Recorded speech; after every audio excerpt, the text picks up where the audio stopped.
जैसे कि यहाँ के लोग कहते जब तक जवानी है तब तक कहानी है, तो जवानी तुम्हारा जब तक रहेगा तब तक तुम्हारा कहानी बिहार में बनते हुए रहेगा। जैसे तुम्हारा मुंह का चमड़ा झुलते हुए जाएगा तब तुमको कोई नहीं यहाँ पे पूछेगा। बिहार के जो युवक है आपको प्यार मोहब्बत देते हैं बहुत ज़्यादा। तो कोई लड़की देखिएगा फर्स्ट टाइम आती है तो लहंगे में आती है, फुल ड्रेस पहन के, ठीक है। आस्ते आस्ते जैसे रात बढ़ता है तो वो अपने पहनावा जो है, कपड़ा जो है आस्ते आस्ते छोटा कर लेते हैं। तो उसी से जो नवयुवक है तो वो मतलब सोच लेते हैं जो हाँ कौन किस तरीके का है और किसके साथ कैसा व्यवहार किया जाए तो मतलब वो ये रहेगी। तो जो जैसा करती होंगे उसके साथ वैसे ही मिलता होगा। मेरे साथ तो कभी ऐसा हुआ नहीं है। बिहार में काम करके आपको कैसा फील हो रहा है? देखिए, सबसे पहले बात, काम कोई छोटा बड़ा नहीं होता, काम करने से मतलब होता है, ठीक है। और रहा बात बिहार का, तो बिहार मेरा कर्म भूमि है। कहीं किसी भी तरफ से, कहीं भी तरफ से मैं इसे ख़राब नहीं कह सकती। और कोलकाता में जो मुकाम मैं हासिल करना चाहती थी, लेकिन जो पब्लिक होता है उनका प्यार मोहब्बत मुझे कोलकाता में नहीं मिला था, उधर का रहने वाली होके। लेकिन मैं बिहार का रहने वाली नहीं हूँ, लेकिन फिर भी बिहार में जितने भी जनतावासी है बहुत ज़्यादा मुझे प्यार दिए हैं, बहुत ज़्यादा सपोर्ट किए हैं। तो ऑब्वियसली मुझे बहुत ही ज़्यादा अच्छा लगता है यहाँ पे। नमस्कार दोस्तों, मेरा नाम संदीप कुमार है और आप देख रहे हैं V1 बिहार। अभी हम गुड़िया हलचल जी के पास में बैठे हुए हैं। वो गुड़िया हलचल जो कि भोजपुरी इंडस्ट्री में इनका भी अब नाम परचम लहरा रहा है। आपको बता दें, भोजपुरी इंडस्ट्री में ये भी अब आ चुकी है, भोजपुरी इंडस्ट्री के लिए काम करना शुरू कर दी है। हालांकि खेसारी लाल यादव को सबसे ज़्यादा ये मानती है। ये गुड़िया हलचल से सबसे पहले इन्हीं की जुबानी इनका परिचय लेते हैं, उसके बाद से हम आगे बात करते हैं। आप जितने भी दर्शक मुझे देख रहे हैं, मैं गुड़िया हलचल सब किसी को हाथ जोड़ के प्रणाम करती हूँ, आपको भी। आपका सबसे पहले कि V1 बिहार में स्वागत है। Thank you so much. हमारे दर्शकों को कुछ कहिए।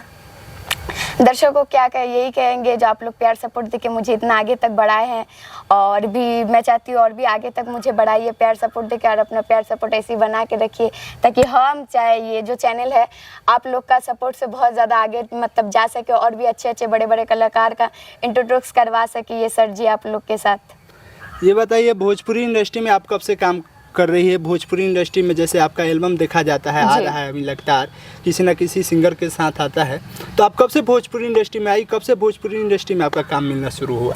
अगर डांसिंग लाइन में कहा जाए तो 5 साल हो गया, और भोजपुरी इंडस्ट्री में अगर कहा जाए तो 1.5 साल होने जा रहा है।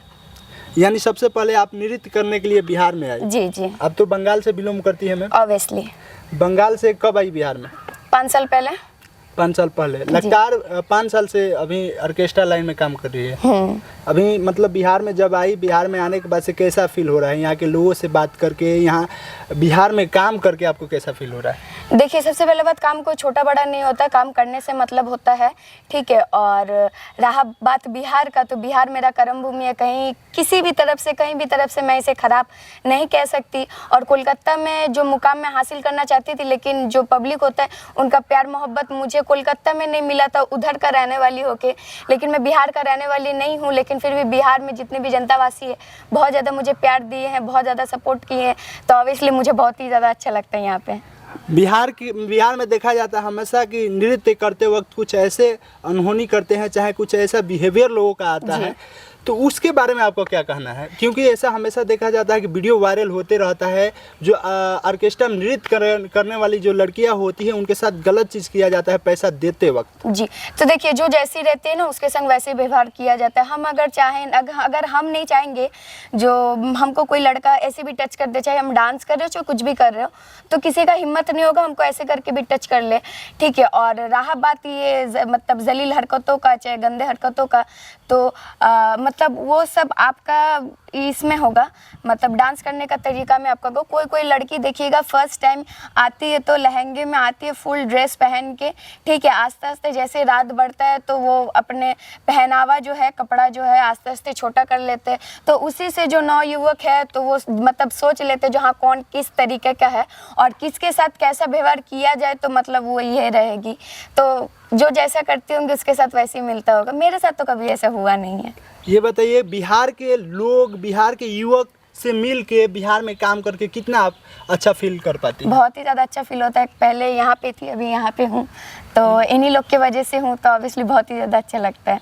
बिहार के जो युवक है आपको प्यार मोहब्बत देते हैं? बहुत ज़्यादा। भोजपुरी इंडस्ट्री की अब बात किया जाए तो भोजपुरी इंडस्ट्री में आपका सबसे पहला एल्बम किसके साथ आया और किस प्रकार से आप भोजपुरी इंडस्ट्री में पहला कदम रखी? सबसे पहला एल्बम था जो मेरा, मैं किसी और के चैनल के लिए काम की थी। वीडियो किशन जी एक ब्यास जी थे, उनका चैनल का माध्यम से सबसे पहले एक गाना मैंने किया था। और दूसरा मैं टुनटुन जी का चैनल के लिए मैं काम की हूँ। और बाकी जितना भी गाना एल्बम है सब मैं अपने चैनल के लिए, मतलब अपने चैनल के ऊपर की हूँ। 2 ही आदमी जो है जो मतलब बाहर किसी और चैनल के लिए मैंने काम किया था। अच्छा, भोजपुरी इंडस्ट्री में कितने सुपर स्टार है जो जिन्होंने आपको मौका दिया और उनके साथ आप काम कर चुकी है? बहुत से ऐसे है, एक खेसारी लाल जी को छोड़ के, बहुत मतलब खेसारी लाल जी को छोड़ के बाकी कोई ऐसा नहीं है कि जिसके साथ मैंने काम ना किया हो, चाहे कोई मुझे प्यार मोहब्बत नहीं दिया हो। भोजपुरी इंडस्ट्री में सबसे ज़्यादा आपके फेवरेट सिंगर कौन है, एक्टर कौन है? खेसारी जी है। क्यों? पावर स्टार पवन सिंह नहीं है? नहीं, देखिए सबका चॉइस अलग होता है, ठीक है। तो वैसे टाइप का मेरा भी चॉइस कुछ अलग है, तो इसीलिए हम उनको ज़्यादा मतलब मानते हैं। इसीलिए हम मानते हैं उनको इतना ज़्यादा, क्योंकि जितना दूर तक मेरा जानकारी है, मैंने सुना था जो खेसारी लाल जी भी पहले ऑर्केस्ट्रा में मतलब लेडीज़ का मतलब भेस लेके वो भी डांस करते थे। और ऑर्केस्ट्रा में मैंने भी पहले डांस किया है, बहुत ज़्यादा तकलीफ भी मैंने सहा है और उस रास्ते से मैं गुजर भी चुकी हूँ। तो कहीं ना कहीं हम लोग का दर्द या फीलिंग्स या जो मेहनत है वो अच्छी तरीके से समझेंगे, तो इसीलिए उनको थोड़ा सा मुझे अच्छा लगता है। और ये नहीं कहूँगी जो पवन सिंह को अच्छा नहीं लगता, लेकिन हाँ उतना अच्छा नहीं लगता। इसीलिए अच्छा नहीं लगता है जो पवन सिंह कलाकार तो वो है, लेकिन उनका नज़रिया कलाकार का नहीं है। जैसे कि देखिए आजकल का ज़माना में कोई भी अगर कह दे रहे हैं जो हाँ मैं पवन सिंह का बच्चा का माँ बनना चाहती हूँ, चाहे पवन सिंह का कोई टैटू बना ले रहे तो पवन सिंह उनको काम दे रहे हैं।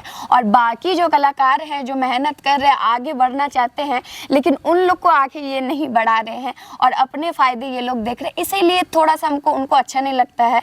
और एक भी ये है जो उनका जो मुँह का जो शब्द है, मैंने बहुत बार छोटा छोटा कोई कॉमेडी वीडियो में देखा है, क्लिप वीडियो में, जैसे कोई कॉमेडी वीडियो ख़त्म होने के बाद मतलब पवन सिंह गाली देते हुए नज़र आते हैं, तो इसीलिए उनको मुझे इतना ज़्यादा पसंद नहीं है। अच्छा, खेसारी लाल यादव के सबसे ज़्यादा किस चीज़ आपको प्रभावित करता है कि आपको लगता है नहीं खेसारी लाल यादव में ये सबसे ज़्यादा टैलेंट है जिसकी वजह से हम इनको पसंद करते हैं? इसीलिए हम उनको पसंद करते हैं। देखिए पवन सिंह जो है, पवन सिंह जस्ट एक सिंगर है और एक एक्टर है, और रहे खेसारी लाल जी सिंगर भी है, एक्टर भी है, डांसर भी है। और जो डांसर है तो वो मेरा दिल के बहुत ज़्यादा करीब है, क्योंकि डांसिंग मुझे बहुत ज़्यादा पसंद है। और पवन सिंह को डांसिंग आता नहीं है, लेकिन खेसारी जी जो है, जैसे हम हैं ऑलराउंडर, तो खेसारी जी भी ऑलराउंडर ही है, तो इसीलिए उनके ऊपर ये चीज़ मुझे बहुत ज़्यादा खास लगता है। और पहले जैसे कि सुना एक दूध वाले थे, तो अब एक दूध वाले से एक एक्टर्स बनना, ट्रेंडिंग स्टार बनना बहुत ही ज़्यादा डिफ़िकल्ट है, तो इसीलिए वो और भी ज़्यादा मुझे पसंद है। यादव कास्ट से वो बिलोंग करते हैं और जो बोला जाता है यादव कास्ट के लेकर, अभी तो भोजपुरी इंडस्ट्री में सबसे ज़्यादा देखा जा रहा है, तो कास्ट वाइज जो सिंगर हो चुके हैं अपने अपने कास्ट के लिए गाना गाते हैं, अपने कास्ट के लिए सब कुछ करते हैं भोजपुरी इंडस्ट्री में, तो इस चीज़ को आप किस नज़रिया से देखती है? खेसारी लाल यादव हैं तो उनको सबसे ज़्यादा फैंस फॉलोइंग यादव लोग हैं जो कि चाहते हैं, और खेसारी लाल यादव भी ज़्यादातर देखा जाए तो अभी तो कम किए हैं, लेकिन अपने जात के लिए गाने लेकर आते हैं। देखिए जात पात कुछ नहीं होता है, सब भाई भाई है। अच्छा, एक अवार्ड शो में दोनों खेसारी पवन इस प्रकार से मिलते हैं जिस प्रकार से वहाँ पे लगता है कि ये जो मंच बनाया गया है खेसारी पवन को अवार्ड देने के लिए नहीं, इन दोनों को मिलाने के लिए, मिलअप कराने के लिए ये बनाया गया है। इस प्रकार से वहाँ पे माहौल क्रिएट होता है, ऐसा प्रतीत ही नहीं हो पाता है कि यहाँ पे कोई अवार्ड शो चल रहा है, ऐसा वहाँ पे प्रतीत होता है कि खेसारी पवन मिल रहे हैं और उनके मिलाने के लिए इन सारे व्यवस्था को लगाया गया है, ये मंच बनाया गया है। तो इस पे आप क्या कहिएगा, जिस प्रकार से उन दोनों का मिलअप हुआ उस पे आप क्या कहिएगा? हम तो यही कहेंगे जो हमको बहुत ज़्यादा खुशी मतलब महसूस हो रहा है। जैसे कि हम लोग का शाहरुख सलमान जी जब एक हुए तो बहुत ज़्यादा हम भी खुश हुए थे, तो चलो अब उनका भी अब फिल्म मतलब मूवी आएगा, देखने के लिए मिलेगा। और खेसारी जी रह गए, पवन जी रह गए, तो उनका भी बहुत ही एक पुराना मतलब मूवी हम देखे थे, भोजपुरी मूवी, और उसका नाम भी मुझे याद नहीं है, लेकिन अभी जब ये दोनों मिल गए हैं तो कहीं ना कहीं ये कंट्रोवर्सी मुझे लगता नहीं होगा। यहाँ पे ठीक है कि कंट्रोवर्सी नहीं होगा, लेकिन दोनों के मिलअप के बाद से बहुत श्रोताओं में आक्रोश है, श्रोता में नहीं कह सकते, कुछ लोगों में आक्रोश है। वो लोग कभी चाहते नहीं थे कि खेसारी पवन एक हो, जब खेसारी पवन एक हो गए हैं तो वैसे लोगों के बारे में आप क्या कहिएगा, उन लोगों का आप क्या होगा? नहीं, अब जो भी मतलब नेगेटिव थिंकिंग है दिमाग से वो लोग निकाल दे तो ही बेटर है, क्योंकि खेसारी जी, पवन जी दोनों ही हम लोग का भोजपुरी इंडस्ट्री का जान है, और ये जान जब एक हुए हैं तो अब तो बवाल तो मचेगा। अच्छा, लेकिन जल्दी यहाँ पे आपको रोकना चाहेंगे, अच्छा ये बताइए कि वैसे लोग जो कि केवल खेसारी के लिए कुछ भी कर जाते थे, केवल और केवल खेसारी के बारे में सोचते थे, न कि भोजपुरी इंडस्ट्री के दूसरे स्टारों के बारे में, न कि किसी भी टैलेंट के बारे में सोचते थे, न कि भोजपुरी इंडस्ट्री को आगे ले जाने के बारे में सोचते थे, और केवल वो सोचते थे कि ना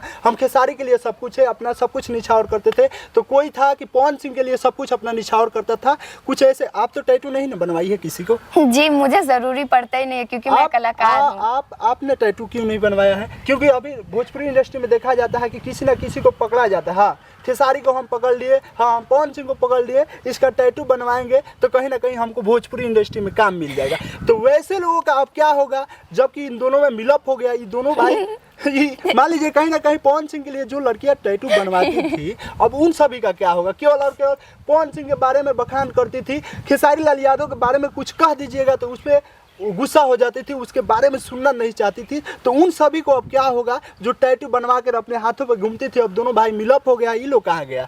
देखिए, ऐसे भी मिल अगर नहीं भी होता, नहीं, आपका पहला सवाल का जवाब मैं दे दूं। जैसे कि आपने बोला जो गुड़िया जी आप टैटू क्यों नहीं बनाई, मैंने इसीलिए टैटू नहीं बनाया। मैंने ऐ नहीं कहूँगी मेरे हाथ में टैटू नहीं है, टैटू है, लेकिन क्या नॉर्मल टैटू है जो मतलब ऐसे कोई थीम हो गया तो मंडाला डिज़ाइन हो गया, ये सब है। कोई एक्टर्स का इसीलिए मुझे ज़रूरी नहीं पड़ा है जो हम किसी का टैटू बनाए, क्योंकि हम एक कलाकार है, कलंकार नहीं है।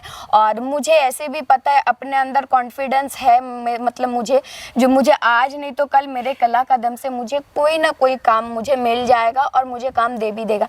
जिसको अपने डांस के ऊपर कॉन्फिडेंस नहीं होता है, भरोसा नहीं होता है, वही ऐसे उठ पटांग कामें करते हैं। जैसे कि खेसारी लाल जी के तरफ से देख लीजिए सोमिया पोखरेल जी को, और पवन जी के मतलब साइड से देख लीजिए तानिया चक्रवर्ती जी को। जैसे कि हम लोग का सोमिया पोखरेल जी जो है तो उनको डांसिंग आता नहीं है, लेकिन फिर भी वो टैटू बनाए हैं और वो चाहते थे जो हाँ वो खेसारी जी के संग काम करे। फिर भी खेसारी जी भगवान समान है तो उनको एक एल्बम भी दे चुके हैं। एल्बम देने के बाद वही जो मतलब औरत है, वो औरत भी कहती है जो कौन है कौन है पवन सिंह मैं नहीं जानती, लेकिन अभी देखिए खेसारी लाल जी का प्लेट छोड़ के पवन जी का प्लेट चाट रही है, लेकिन उधर से भी उनको एक प्लेट भी नहीं मिला चाटने लायक। और हाँ, यहाँ पे तानिया चक्रवर्ती जी जो अपने आप को क्लासिकल डांसर मतलब कहते हुए दिखती है हर सोशल मीडिया साइट में, हर इसमें, और कहती हुई भी फिरती है जो मेरे पास डांसिंग का मतलब वो क्या कहा जाता है सर्टिफिकेट है, डांसिंग का, कथक का सर्टिफिकेट है। जब तुम्हारे पास सर्टिफिकेट है तो तुमको क्या ज़रूरी है किसी और का टैटू बनाना, वो भी लाइफ टाइम के लिए। लाइफ टाइम तो तुम यहाँ पे रहोगी नहीं। जैसे कि यहाँ के लोग कहते जब तक जवानी है तब तक कहानी है, तो जवानी तुम्हारा जब तक रहेगा तब तक तुम्हारा कहानी बिहार में बनते हुए रहेगा। जैसे तुम्हारा मुंह का चमड़ा झुलते हुए जाएगा तब तुमको कोई नहीं यहाँ पे पूछेगा, तो वो टैटू भी तुम्हारा वैला चल जाएगा। तो जैसे कि वो बोलती जो मेरे पास सर्टिफिकेट है, हाँ। तो सर्टिफिकेट रहते हुए मैं एक अच्छी जगह जाऊंगी। डांस इंडिया डांस है, ठीक है, इंडिया गॉट टैलेंट है, और मुंबई में बहुत सारा ऐसी जगह है जहाँ पे आप अगर सर्टिफिकेट लेके जा रहे हैं। चाहती है कि जब आपके पास सर्टिफिकेट है तो भोजपुरी इंडस्ट्री में काम करने की क्या जरूरत है? देखिए, अगर मेरे पास सर्टिफिकेट होता ना, कसम बाय गॉड जी, मेरे पास अगर सर्टिफिकेट होता तो कभी मैं बिहार पे आती नहीं। मैं एक अच्छा प्लेटफॉर्म में जाने का कोशिश करती, ये नहीं कहूँगी जो मुझे बिहार में एक अच्छा प्लेटफॉर्म नहीं मिला है, लेकिन मैं चाहती है और भी अच्छे प्लेटफॉर्म में मैं जाती। मेरे अंदर जो पांचों तरीके का डांस का जो कला है वो मैं अच्छे लोग मतलब अच्छे जज का सामने में प्रदर्शन करके एक ऊंचा लेवल तक जाती जहां से मुझे ऑल इंडिया जानता। ठीक है, और ये लोग अच्छा, देखिए तो आप बताइए जो भोजपुरी इंडस्ट्री में काम करती है सब, तो इसका मतलब ये हुआ कि जितने भी लड़कियां जा रही है बिना टैलेंट के जाती है, सब खाली टैटू बनवा लेती है, टैटू के दम पे जाती है, डांस वांस का कोई कला नहीं है, कोई सर्टिफिकेट नहीं है, कहीं से कोर्स नहीं हुआ है, और केवल भोजपुरी इंडस्ट्री के सुपरस्टार भी चाहते हैं। आप अगर कभी भी कोई डांसर के पास अगर गए इंटरव्यू के लिए, जैसे आप मेरे पास आए हो, तो अगर आप किसी और के पास जाते हैं तो एक सवाल ज़रूर कीजिएगा, जो आप अगर सच में डांसर है तो हमको डांसिंग का जो पांच जो अक्षर होते हैं इसका फुल फॉर्म हमको बता दीजिए, तब हम मान लेंगे जो आप सही में एक डांसर है। जैसे कि मैं चाहती हूँ, ये जो क्वेश्चन है तानिया चक्रवर्ती से ज़रूर किया जाए। मैं उनसे कंट्रोवर्सी करना नहीं चाहती हूँ, लेकिन फिर भी पटना से कुछ मतलब मीडिया वाले आए थे, तो उन्होंने जैसे कि मुझे सवाल किए थे, जो ये लोग जो टैटू जो बनाते हैं, इन लोगों को अब क्या कहना चाहते हैं। जैसे कि आपको मैंने जवाब दिया, जो जिसके अंदर डांसिंग को लेके अपना कोई भरोसा नहीं है, कोई कॉन्फिडेंस नहीं है, तो वही लोग ऐसे ऊट पटांग कामें करते हैं। जैसे मीडिया वाला मुझे बोले थे, जो आप 5 से 10 साल क्यों घिसिएगा, इससे अच्छा आप भी जाके 5-6 हज़ार में टैटू बनवा लीजिए किसी का, और आप भी जल्दी जल्दी वायरल हो जाइए। तो जैसे कि सौम्या पोखरेल को देखिए, जल्दी जल्दी वायरल हो गई, जितना जल्दी ऊपर चढ़ी उतना जल्दी नीचे गिरी। तानिया चक्रवर्ती को देखिए, वो भी जितना जल्दी मतलब ऊपर चढ़ी उतना जल्दी नीचे गिरी। पवन सिंह 2 से या 3 मतलब स्टेज शो में उनको डांस करने के लिए वगैरह बुला लिया, और अभी तो उनको पूछ भी नहीं रहे हैं। तो मुझे क्या फ़ायदा हुआ, लेकिन लाइफ टाइम के लिए टैटू तो मेरा छप गया है ना। हाँ। अच्छा ये बताइए कि जिस प्रकार से आप बोल रही है कि आप भी फ्रीडम है, चाहे तो खेसारी पॉन दोनों में से किसी का भी टैटू छपवा के आपको भी काम मिल सकता है, लेकिन आप ये काम नहीं किए, क्यों नहीं किए? इसीलिए नहीं किए भैया, मेरे अंदर कला है और मैं अपना डांसिंग के ऊपर फुल कॉन्फिडेंस रखती हूँ। जैसे कि मेरा गुरु माँ कहती थी, जिनके पास मैं डांस सीखती, जो डांसिंग में जो सबसे पहला चीज जो होता अच्छा, है। ये बताइए जिस प्रकार से आप बात बता रही है कि जितने लोग टैटू वाले आगे बढ़ गए हैं, आपको भी कहीं ना कहीं बढ़ना चाहिए। आपको भी भोजपुरी इंडस्ट्री के उन सुपरस्टारों को ध्यान देना चाहिए। आपको ही केवल नहीं, आप जैसे जितने भी टैलेंट भरी लड़कियां हैं जो कि भोजपुरी इंडस्ट्री में काम करने के लिए उत्सुक हो, इन सभी को बढ़ाना चाहिए, क्योंकि भोजपुरी इंडस्ट्री में तभी विकास होगा, भोजपुरी इंडस्ट्री तभी जाके बड़ा बनेगा जब इसमें टैलेंट वाले लोग आएंगे। टैटू वाले बाइकट होंगे। टैटू वालों को देखा जाए तो चले जाते हैं भोजपुरी इंडस्ट्री में, लेकिन वहाँ पे जाने के बाद से एक तो कला उनके पास नहीं होता है, उसके बाद से ऐसे ऐसे तुच्छ हरकत करने लगते हैं, विवाद करने लगते हैं, एक दूसरे के बारे में गलत चीज़ें परोसने लगते हैं, कहने लगते हैं, ताकि इस चीज़ से, क्योंकि देखा जाए कि विवाद करके भोजपुरी इंडस्ट्री में ज़्यादा लोग सुर्खियां बिटोर रहे हैं, तो विवाद करके इस प्रकार से काम तो प्राप्त कर पा रही है, लेकिन भोजपुरी इंडस्ट्री को कहीं ना कहीं जलील कर रही है। भोजपुरी इंडस्ट्री कहीं ना कहीं बदनाम हो रहा है। तो इन सारी लड़कियों के बारे में आप क्या कहना चाहेगी? देखिए, सबसे पहला बात वही कहूँगी, जिसके पास कला नहीं है, ठीक है। और इन लोग जैसे लड़की लोग को ना, जो मतलब टैटू छपवा के ये बच्चा का माँ बनने के लिए, शादी करने के लिए मरी जा रही है, परी जा रही है, ठीक है। इन लोग को इतना ही कहना चाहूँगी, ये लोग कलाकार नहीं है भैया, ये लोग कलंकार है, ठीक है। ये लोग कलाकारी कदम से जब आगे नहीं बढ़ सक रहे, तो कलंकारी कदम से ये लोग आगे बढ़ रहे हैं। तो जाते जाते एक बार आप भीवन बिहार के जितने भी दर्शक हैं उनको एक बार संबोधित। भीवन बिहार के जितने भी दर्शक हैं, मैं गुड़िया हलचल सभी किसी को हाथ जोड़ के प्रणाम करती हूँ।